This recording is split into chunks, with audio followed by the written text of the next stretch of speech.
Salam suksma angling dharma. Om Swastiastu. Assalamualaikum warahmatullahi wabarakatuh.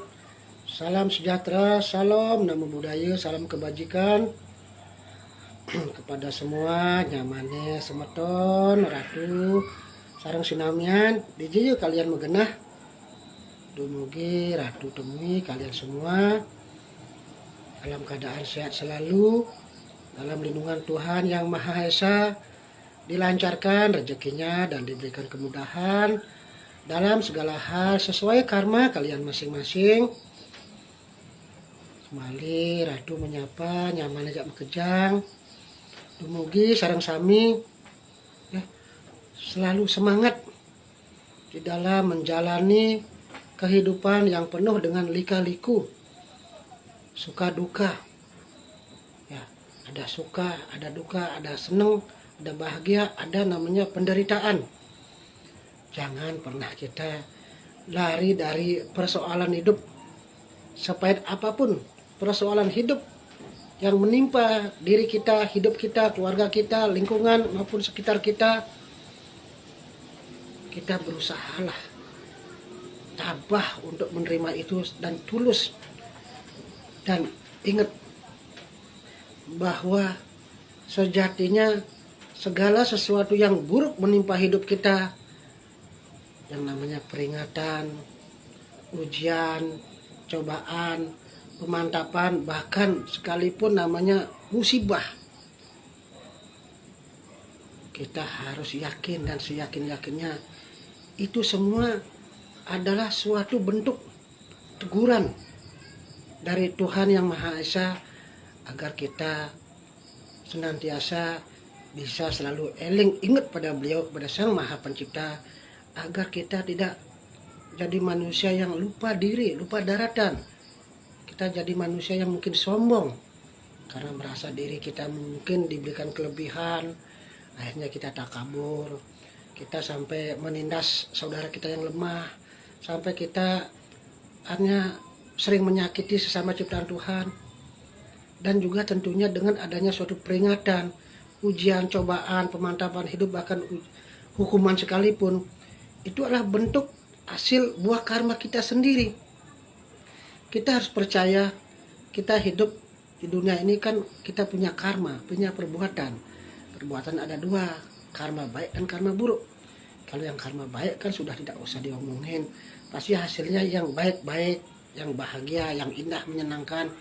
Tapi manakala karma buruk yang kita bikin, artinya apa yang kita tanam pasti itu yang kita petik, apa yang kita tabur itu yang kita tuai.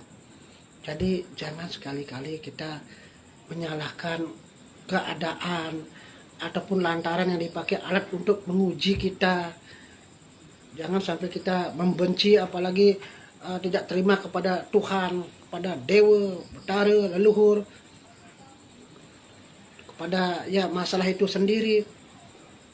Karena manusia sangat terbatas untuk memahami intisari daripada makna dan tujuan di setiap ada cobaan. Itulah makanya adalah namanya guru penuntun, guru spiritual. Marilah kita semua banyak-banyak menimba ilmu. Kan banyak cara kita untuk mencari ilmu. Bisa kita membaca kitab suci kita masing-masing, maupun kita bisa membaca kitab suci orang lain, tidak apa-apa. Kita ambil, pasti walaupun mungkin beda cara, tapi kan tujuannya sama, boleh kita ambil. Yang penting nilai-nilai kebenarannya kita ambil, kita amalkan. Kita bisa mendapatkan ilmu pengetahuan dari mungkin guru penuntunnya. Kalian mungkin punya guru spiritual atau mungkin dari guru agama, maupun kita mendapat ilmu pengetahuan dari mungkin media elektronik, dari YouTube, dari FB, dari segala medsos, ataupun mungkin kita mendapat ilmu pengetahuan dari orang-orang sekeliling kita yang baik, yang cocok, yang sesuai dengan kondisi keadaan kita pakai. Yang tidak cocok ya jangan dipakai. Seperti Ratu pun menyampaikan hal seperti ini ya, bagi semeton sareng sami sane mungkin kayun ngangge silakan nganggen mending tulus, menten kayun nganggen naten napi-napi Ratu naten maksud. Cuma Ratu berbagi rezeki, yang rezeki Ratu ilmu pengetahuan sane Ratu uning sekali niki anu bugis semeton kembali meningkatkan kesadaran dan keyakinannya. Kita percaya namanya hukum karma, ada hukum sebab akibat. Tidak mungkin sesuatu terjadi tanpa ada sebab, tidak mungkin ada asap tanpa ada api pasti ada asap. Jadi intinya kuncinya adalah kita dalam hidup ini kita harus siap menerima segala macam resiko apapun yang diberikan oleh Tuhan, karena itu buah karma kita sendiri. Kurangi jiwa mengatur. Kalau kita mempunyai jiwa pengatur, jiwa terlalu memiliki, akan hidup semakin menderita. Karena tidak semua apa yang kita pikirkan, harapkan, atau kita lakukan bisa terlaksana sesuai harapan atau hasilnya sesuai dengan keinginan. Bisa saja tercapainya mungkin tidak semua, atau bahkan mungkin belum. Kita yakin kita hanya bisa etika, berencana, berusaha, ikhtiar, doa ikhtiar, serahkan semua hasilnya pada Tuhan. Apapun hasilnya terimalah dengan tulus, karena Tuhan lebih tahu apa yang terbaik buat kita sesuai karma kita masing-masing. Jadi kembali Ratu sampaikan tadi, kalau kita dalam hidup selalu mengalami suatu ujian, cobaan yang terus beruntun, sejatinya kita diingatkan agar kita kembali ke kita sebagai hamba beliau, agar kita mulat sehari banyak merenung. Pasti kita banyak punya kesalahan, bisa di kehidupan masa lampau, kemarin maupun yang sekarang. Untuk itulah banyak-banyak mohon pengampunan kepada Tuhan, kepada para leluhur, kepada orang tua yang masih hidup, kepada semua ciptaannya. Berdoa, kalau kalian berdoa dimanapun boleh, baik itu di tempat sembul suci maupun biar kita duduk, mungkin lagi mau tidur, atau tempat kerja. Kalau lagi bengong-bengong silakan nyambungkan diri pada Tuhan. Nah, Tuhan tidak jauh dari diri kita, beliau juga ada dalam jiwa kita. Beliau tuh yang mendengar sang surat muda dalam jiwa kita. Karena kita kemanapun melangkah, kita selalu ikut oleh karma kita. Perbuatan itu hanya dicatat oleh diri kita sendiri. Beliau ada dalam jiwa kita. Beliau juga ada di mana-mana. Jadi intinya jangan kita terlalu bersedih hati, apalagi sampai berlarut-larut kesedihan karena kita selalu kesusahan. Kalau kita hanya selalu merana, meratapi nasib, meratapi takdir tanpa ada suatu usaha, tidak ada perbaikan ke hal ke atas dulu, bagaimana hubungan kita pada Tuhan, apakah sudah baik, apakah sudah mantap, apakah selama ini kita banyak melalaikan, kapah maturan, apalagi kapah pulang kampung, kapah raga meyadnya, kapah raga memberikan derma kepada sesama, kurang meyadnya, pasti terlalu banyak nuntut. Manusia kan begitu, alih-alih ya untuk belajar spiritual, kumpul-kumpul untuk kita membicarakan hal yang positif, jarang yang mau. Tapi kalau kumpul-kumpul untuk misalnya untuk senang-senang, mungkin minum, atau mungkin menceritakan hal-hal yang bersifat di luar konteks, hal yang kebenaran, misalnya ya ketuhanan salah satunya, jarang ada. Kalau zaman dulu, orang-orang kuat iman tuh karena mereka niat tulus untuk belajar kerohanian. Mereka senang mendengarkan, makanya ajaran ini ajaran seruti, ajaran wahyu yang luar biasa, hanya disampaikan, didengarkan. Tapi kalau kita betul-betul niat belajar, mendengarkan dengan baik, dengan tulus, bisa menganalisa, bisa memahami dan diperhatikan, pasti hasilnya ada. Tapi kalau kita niat mendengarkan saja, kita sudah tidak mau, bagaimana kita menganalisa apa yang mungkin diberikan oleh orang lain, bagaimana memahami, apalagi mempraktikkan. Dan lingkungan, walaupun kita ada misalnya di sini, ada visi, tapi dia jauh pikirannya sama saja, tidak ada artinya. Ya semoga semeton Ratu sareng sami dumugi tetap kuat iman, jangan pernah menyalahkan keadaan, sambutlah segala sesuatu buruk itu dengan penuh rasa syukur juga. Yakin itu adalah bentuk daripada Tuhan sayang pada kita, agar kita diingatkan, agar kita selalu eling pada beliau, rajin membakti, banyak mencari tutur-tutur kebaikan, banyak berusaha berbuat di jalur dharma, banyak berbuat berkarma yang baik, banyak berbuat kebaikan mungkin dengan cara apapun ya, mungkin kita apa yang kita mampu, dengan doa, dengan mungkin pengetahuan, dengan tutur, dengan nasihat, dengan tenaga, dengan waktu, atau mungkin harta berana atau materi, apapun yang kalian punya, yang penting tulus dan sesuai kemampuan. Ini raga sampun memargiang sekali rawas ratu musan, apa adanya hidup.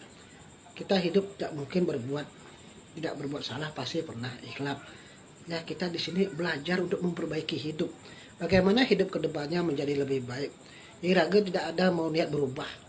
Kalau kita mau berubah ke depannya menjadi lebih baik, berubahlah hal-hal yang buruk mungkin selama ini kita lakukan, rubah menjadi hal yang baik, agar ke depannya kita menjadi lebih baik dalam segala hal, maupun di akhirat maupun kalau kita reinkarnasi.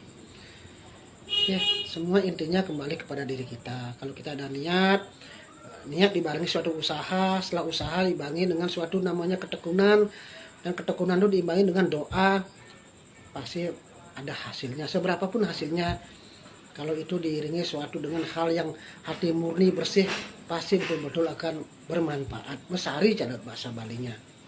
Rahayu semeton sarasami, jalani hidup dengan penuh ketabahan. Yakinlah kalau kita sudah selalu bersama Tuhan, banyak mendoakan leluhur, hormat bakti pada orang tua. Ingat, orang tua itu ibarat Tuhan yang nyata. Kalau orang tua saja masih hidup aja kita sering telantarkan, kita sering sakiti, nak rugi maturan kemumai, rugi raga nuturin orang. Orang tua masih hidup, nanti kalau sudah berubah roh, leluhur niang baru raga ngainang sudut, nak rugi. Bukannya rugi tapi rugi. Kenapa? Karena masalahnya pada saat mereka hidup kita telantarkan. Coba pada saat hidup mereka bikin hati mereka bahagia, mungkin tidak bisa materi, mungkin karena hangun ya. Karena bagaimana orang tua itu materi nomor 2, yang dikasih perasaan, rasa senang, rasa bahagia, mungkin rukun, bisa orang tua damai hatinya karena kita bisa di depan mata mereka kita menjadi manusia-manusia yang ya berbudi baik, ya membuat bikin orang tua bahagia, kan kita luar biasa jiwa kita. Begitu sebaliknya orang tua akan bahagia kalau melihat anaknya itu jadi orang yang bermanfaat, berguna. Sungguh luar biasa dosa kita kalau kita melantarkan kedua orang tua, apalagi sampai kita artinya kita dengan sengaja melantarkan karena merasa orang tua itu sudah nggak ada gunanya, tua, dosa kita. Makanya Ratu sering menyampaikan pesan, irage nak dadi maturan kemumai, nak rage menempuh religius boleh. Tidak ada salah, walukat mau jadi nabi, jadi apapun, jadi guru sekalian, spiritual pun kita sembahyang rajin berdoa, ini bagus. Yang penting juga ingat kita juga harus baik kepada semua ciptaannya. Jangan sampai kita rajin berbakti, rajin berdoa, kemumai maturan, kesangkil sana sini, sudah punya gelar spiritual pada orang tua, tidak hormat, ya leluhur, raga ngesap, raga kepada sama ciptaannya, raga terlalu sombong, merasa diri kaya, sing dia macapatan ya nak lacur, raga merasa awak sitang gede, selalu menganggap orang lain nak cenian itu gampang kita tindas. Mari raga ya punya perkumpulan yang banyak, mungkin yang kuat, kita selalu ya ego, tantang petendeng, ingin bikin onar, tak ada artinya. Kita ingat kita punya hukum karma, ada saatnya manusia akan bintangnya turun, apalagi kita punya hukum karma. Kalau hukum karma itu sudah kita yakinin, hati-hati kita dalam bersikap. Itu aja.